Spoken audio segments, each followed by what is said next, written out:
Très bien. Question maintenant pour Nico. On va parler de l'OM, de choses qui fâchent. Euh, Est-ce que le Marseille de Zerbi est démasqué, Nico, après cette défaite 3-1? En tout cas, il est à court de solutions. Notre ami De Zerbi, là, il a l'air un peu perdu. Je pense que son jeu est trop lisible. Et autant on voit à l'extérieur que ça marche, hein, le match à Nantes est plutôt bon. Autant en plus, les circonstances font que l'OM gagne dans un match qui n'est pas facile, hein, où Nantes avait égalisé. Là, je pense qu'à domicile, on va pas se mentir, il y a quand même la pression du Vélodrome qui devrait être quelque chose qui stimule, et en fait, ça inhibe, visiblement. Et puis, il n'y a pas que ça. Enfin, quand vous avez une équipe comme Auxerre qui vient avec ses armes, mais qui étudie bien le jeu de l'OM, et qui... D'ailleurs, Pélissier l'a dit, hein, on a étudié le jeu de l'OM, et on a beaucoup travaillé défensivement, offensivement sur les comptes. Quand vous avez une équipe qui est trop lisible, vous avez une équipe adverse qui s'engouffre dans les brèches. Et puis alors, moi, au-delà de Zerbi qui est sans solution, là où vous n'avez pas de solution, c'est quand vous avez une défense qui est aux abois complets. Balerdi, c'est un fantôme depuis le début de saison. Certes, il a été blessé, mais bon, on se souvient que l'année dernière, on disait que c'était presque Beckenbauer. Bon, cette année, c'est pas du tout Beckenbauer.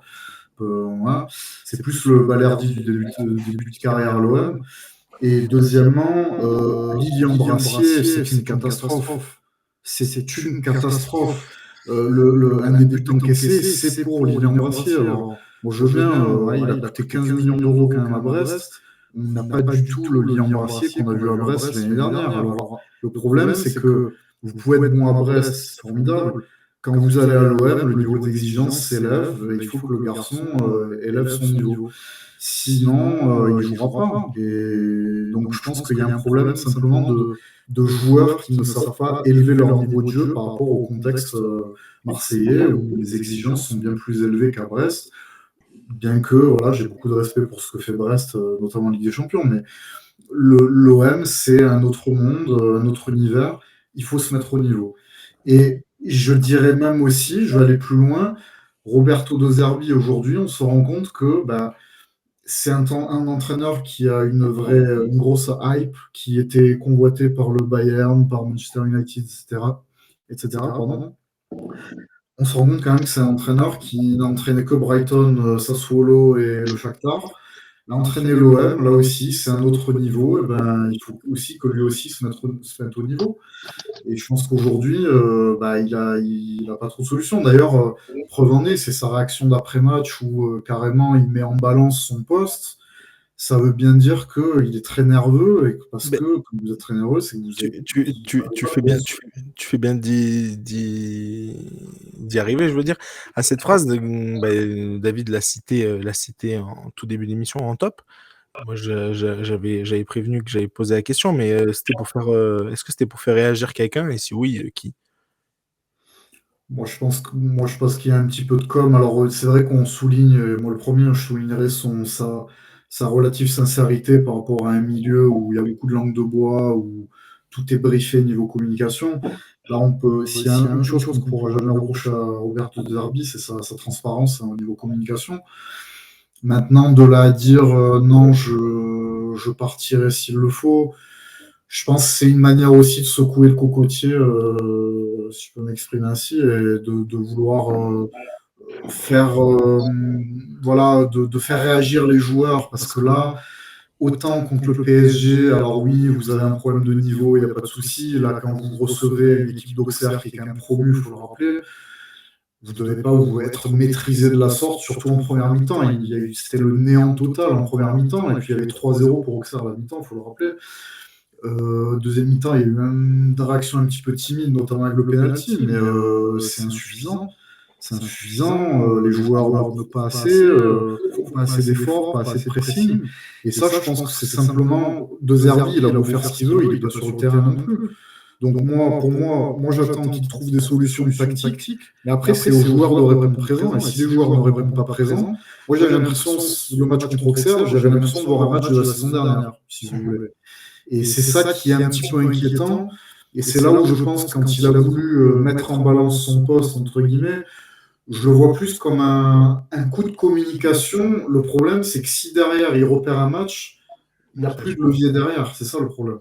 Moi, c'est ça qui pose problème. Et il va falloir vraiment que les joueurs se retroussent les manches et pourquoi pas faire monter des joueurs, notamment comme Sternal, des joueurs qui sortent du centre de formation et des équipes de jeunes, pour peut-être un peu secouer ceux qui sont là.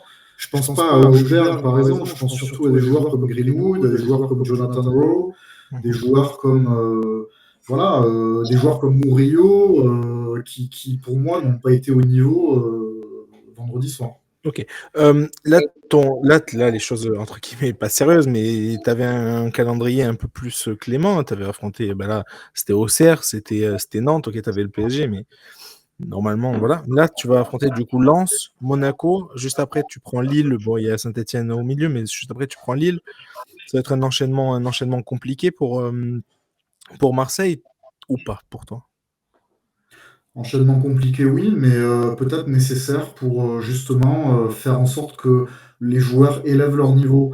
En fait, je pense que ça aurait été peut-être plus difficile d'affronter des équipes un peu comme Toulouse ou Montpellier, des équipes en difficulté, mais qui reprennent du poil de la bête, que là, on sait que de toute façon, s'ils ne se mettent pas au niveau, contre Lens ou contre, tu as dit, c'est qui après? C'est Monaco et après il y a Monaco, SSE et l'autre. S'ils n'élèvent pas leur niveau de jeu, ils mordront la poussière, tout simplement. Donc, il faut élever son niveau de jeu et il faut travailler. Il n'y a pas de secret. Il faut travailler et De Zerbi, son travail, c'est peut-être d'essayer d'être un peu moins lisible et de faire en sorte de trouver des solutions qui permettent. Juste une petite question, désolé de te couper, mais tu parles beaucoup de lisibilité et je peux être plus ou moins d'accord avec toi, mais c'est juste sur le côté. Il n'est pas en première ligue. Les équipes de première ligue jouaient contre Brighton, n'importe qui pouvait faire le jeu. Brighton faisait le jeu, etc. En Ligue 1, c'est pas tout à fait pareil. Ok, quand le PSG, il y avait ce côté-là. Bref, tu manquais en vérité un peu de qualité pour pouvoir faire quelque chose contre Paris. Mais il n'y a pas aussi ce côté où tu n'arrives pas assez à bien assumer le jeu. Tu manques un peu de créateur. Moi, il me semble quand même que Mason Greenwood, c'est pas le moins créatif de la Ligue 1. Non, mais où t'arrives pas assez à faire. Enfin, je sais pas comment expliquer, mais Ah quand oui, oui, non, quand mais t'as c'est pas sûr. assez d'espace, quand t'as pas assez de trucs, ça se limite, quoi.